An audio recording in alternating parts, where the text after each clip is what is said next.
Capítulo 10. Independência.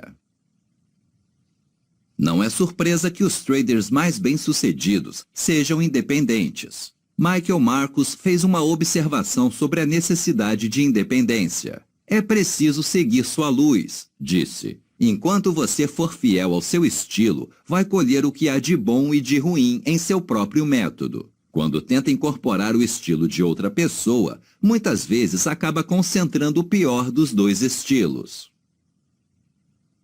Um caso pessoal.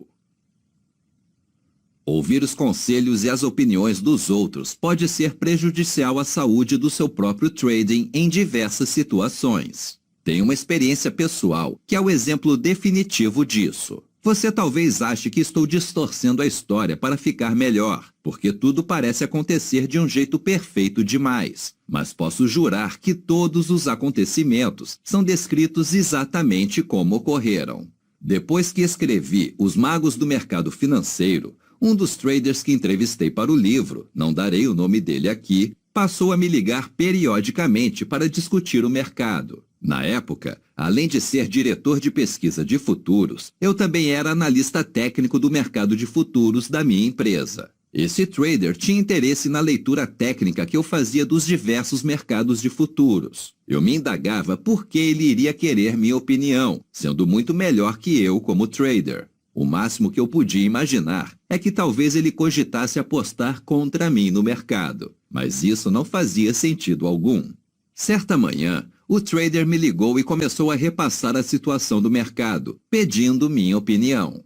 Em determinado momento, abordou o iene japonês. Na época, eu estava numa fase ruim de trading, tendo reduzido fortemente as posições da minha conta. O único mercado sobre o qual eu tinha opiniões firmes era o do iene. Acho que vai cair, disse. O mercado deu uma forte despencada, seguida de uma consolidação bem ajustada. Pela minha experiência, quando ocorre essa combinação padrão, o mercado costuma cair de novo. O trader me deu, então, 58 razões pelas quais eu estava enganado. Tal fator de oscilação estava superestimado, aquele outro também, e assim por diante. Provavelmente você tem razão, respondi. É apenas uma opinião.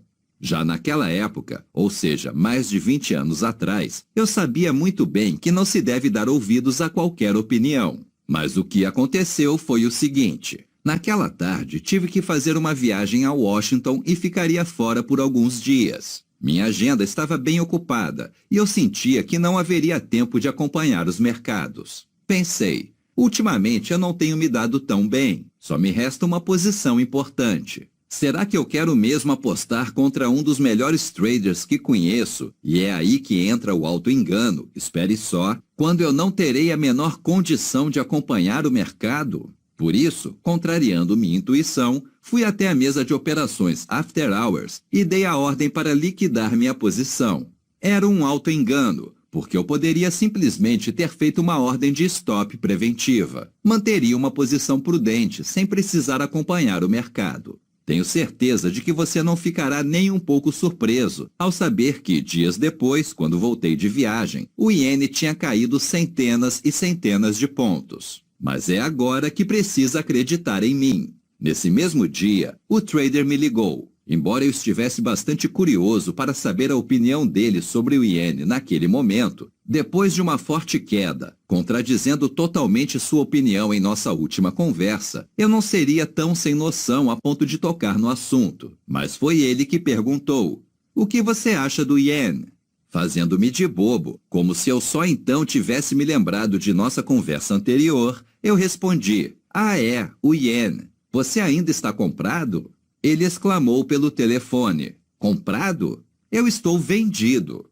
O que eu não contei é que era um trader extremamente curto-prazista. Para ele, um trade de um dia era de longo prazo, enquanto para mim, a definição de longo prazo era, digamos, 2 semanas. Por isso, quando ele veio falar comigo, estava verdadeiramente agitado em busca de uma alta de curto prazo, leia-se intraday. Mas, como o mercado não reagiu da forma que ele esperava, concluiu que estava do lado errado. liquidou a posição comprada, ficou vendido e ganhou 200 pontos, enquanto eu, que tinha razão desde o começo, não fiz nada.